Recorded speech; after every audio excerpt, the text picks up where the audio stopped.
Labdien! Good day, everyone present. We're starting Latvian Foreign Ministers Edgars Rinkēvičs and Guinea-Bissau Foreign Affairs International Cooperation and Communities of Guinea-Bissau, Susie Carla Barbosa. The press conference will be held in English with an interpretation into Latvian and English online. The floor is to the Foreign Minister of Latvia. Thank you. Hello, dear colleagues. My talks with the Foreign Minister of Guinea-Bissau, Susie Carla Barbosa, have just been concluded. We discussed bilateral relations. Just recently, we concluded the agreement on establishment of diplomatic relations. We talked about cooperation of the Western African Economic Community, where Guinea-Bissau is currently the presiding country. And if we talk about the content of our talks, I would divide it into three larger topics. First of all, it's strengthening our bilateral relations and cooperation in economics, and our cooperation in IT and agricultural products. And we talked about Guinea-Bissau being one of the best exporters of agricultural products in the region, and talked about culture, education on a bilateral and regional level. And another thing, we discussed our cooperation in international bodies and organizations, especially taking into account that we are both countries are parts of larger regional organizations. We of the EU and Guinea-Bissau of the African Union and the Economic Community of West African countries. And given the situation in the world, and Europe especially, is quite complex, that's the third large topic. We talked about what's happening in Ukraine, the Russian war against Ukraine, and we explained to each other the nuances which are important. And I noted that it's very important for us to work with our partners in Africa to make our stance more understood. Why do we think that in the UN and other international formats the Russian actions should be evaluated principally? And we have historical experience, and we believe that during the Soviet occupation, this was a time which can be looked at in parallel to colonialism in Africa, and we see this fight against Russia as a fight against the colonial power. And we heard the opinion of our friends from Guinea-Bissau on very important issues such as food safety and availability of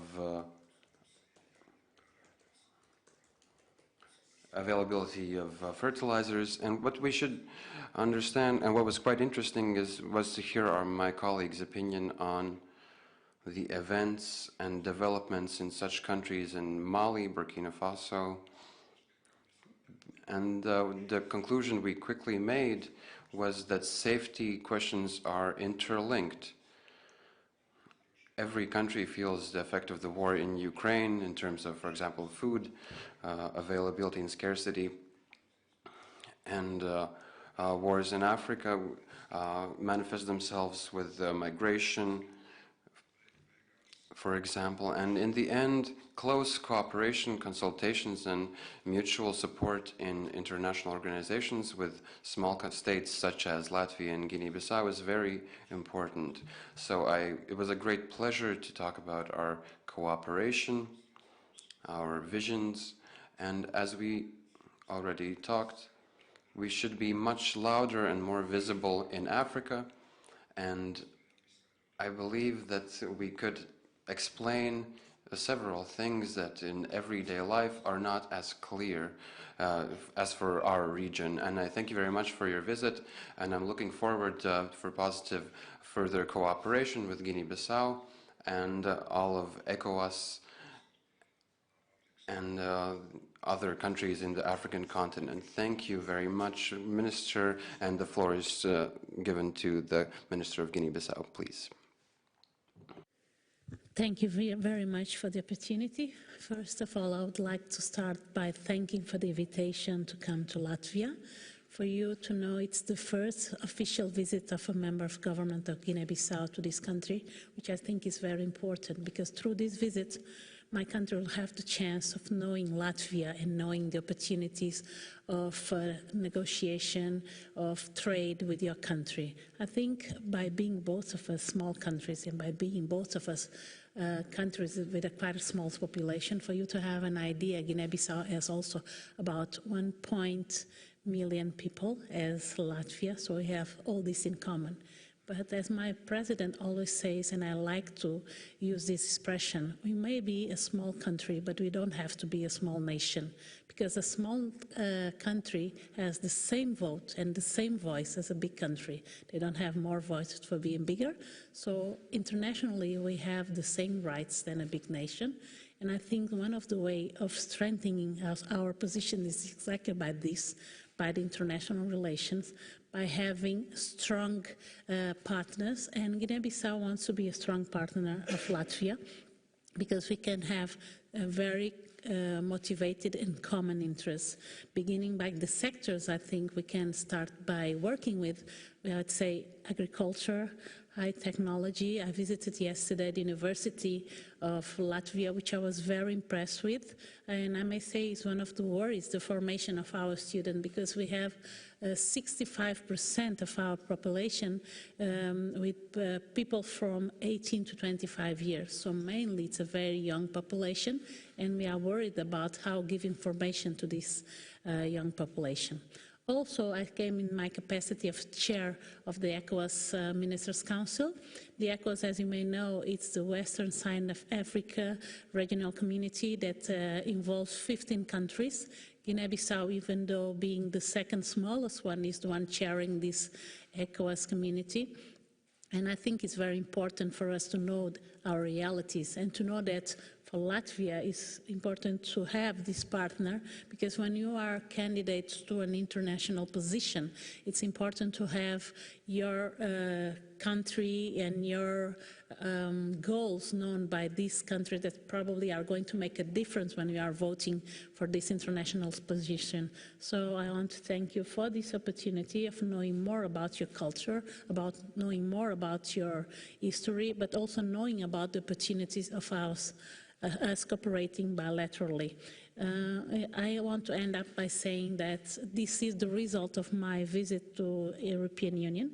European Union that has a very good cooperation with the ECOWAS for many years, and that the main reason I came to Europe this time is exactly to have the annual meeting between the ECOWAS and the European Union, and that you, as part of the European Union, I think you may be interested in also cooperating with the countries from the ECOWAS.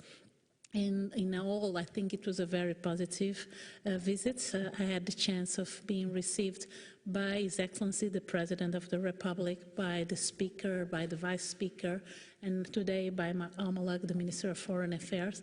And I think I go back with an idea that I will not only transmit to Guinea-Bissau, but I will be able to transmit to the 15 countries that are members of the ECOWAS. So I want to thank you, and I would like to stand officially a visit, invitation to my homologue to come and see not only Guinea-Bissau, but to see the opportunities in West Africa. We could identify immediately the sector of agriculture, but also the sector of tourism, trade. I think it's very important for you to have this opportunity. And in case you don't know, Guinea-Bissau, even being very small, has the third biggest contract for fisheries with the European Union.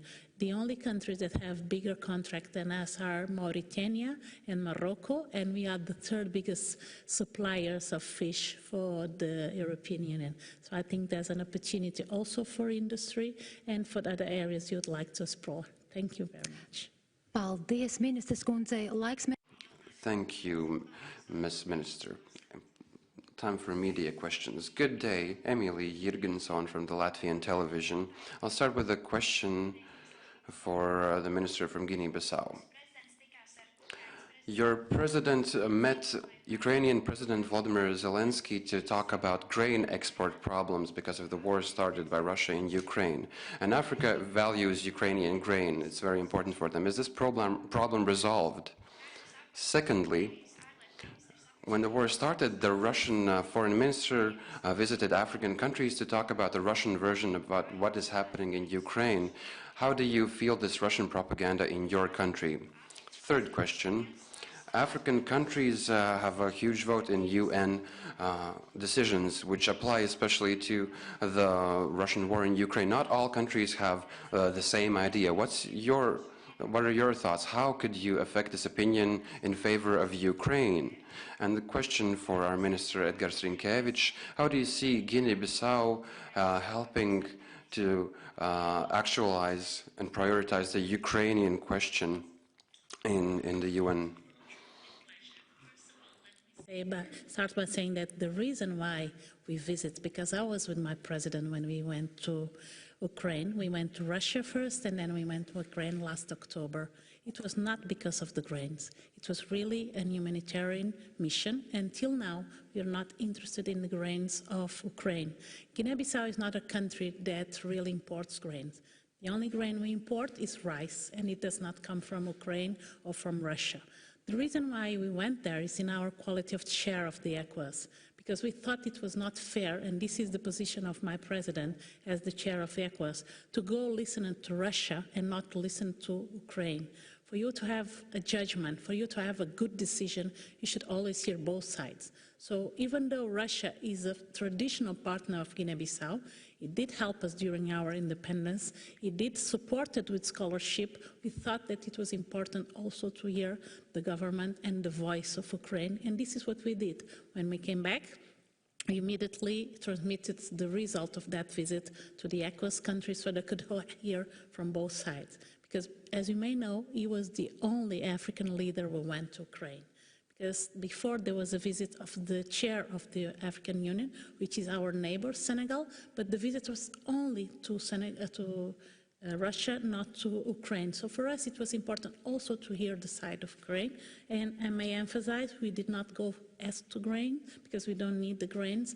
We did want to go there for humanitarian reason, to understand how we could bring peace to that region.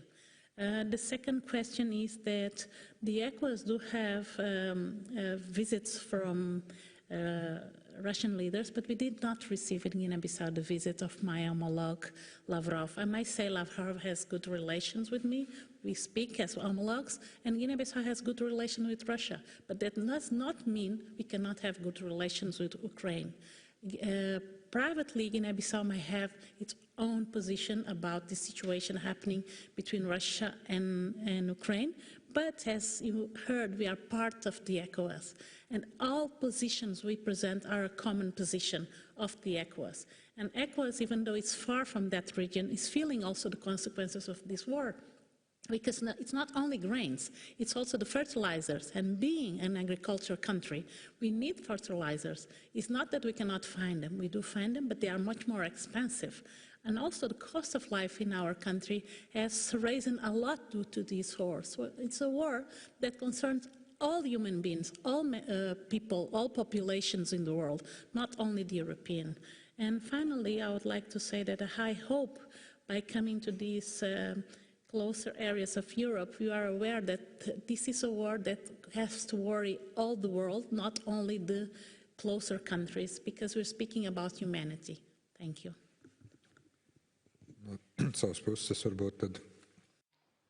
From my side, I will answer both of the questions. So first of all, it is evident that we work with states that are maybe a bit further away from the war started by Russia against Ukraine. And not only in a historical perspective, but as I previously said, we generally see that the Russian actions in Ukraine are a kind of a repetition of history, what colonial powers did against colonies in the 20th century, fighting for their influence and trying to maintain their influence. And now the Baltic states, from an international point of view, can very well explain the situation from a historical perspective, taking into account that for 50 years we were occupied by the Soviet Union. During these 50 years, we've had a very good and serious lesson that you should fight for independence.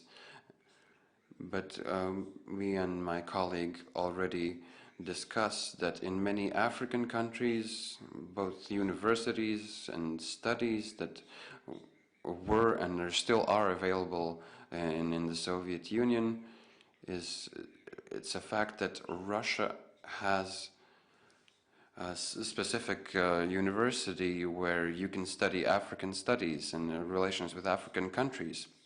And like it or not, in the European Union you do not have this centralized policy with this bilateral opportunity. So that is quite evident that the historical memories are quite different in different sides, and I'm very grateful for my colleague that she visited the Museum of Occupation, that she could become familiar with our history. And just as we listen to the history of African countries with great respect when they explain their position. And why do we believe that we need an ad hoc tribunal for investigation of war crimes? We respect that states can have different opinions, but at least there is a dialogue where we can justify one decision or another and ensure these votes. But a voice was heard very clearly, and the opinion was heard very clearly about them having any sort of war is not acceptable, and you already heard that in the responses. Secondly, yes, we use this opportunity to talk to African countries which are presiding, chairing countries in regions, and there are many such organizations in Africa, because there's more than 50 states in Africa. And me and my colleague already outlined how relations could go with the 15 ECOWAS states, just as we talked about from our side cooperation with Baltic states. And we will continue communication, and Latvian officials will visit Africa. Colleagues will meet using UN formats, especially talking about the Security Council of the UN, and again, just to remind our priorities and inviting to support us. And decisions will be made at a certain time and fashion, and these types of visits, of course, can make the decision that is preferable for us to be made. Of course, I will not pressure my colleagues in any ways. I just hope that Ms. Barbosa will bring this experience to the members of ECOWAS and will give a good word about us. Thank you to the ministers, thank you for the questions, and everybody, wishing you a great day.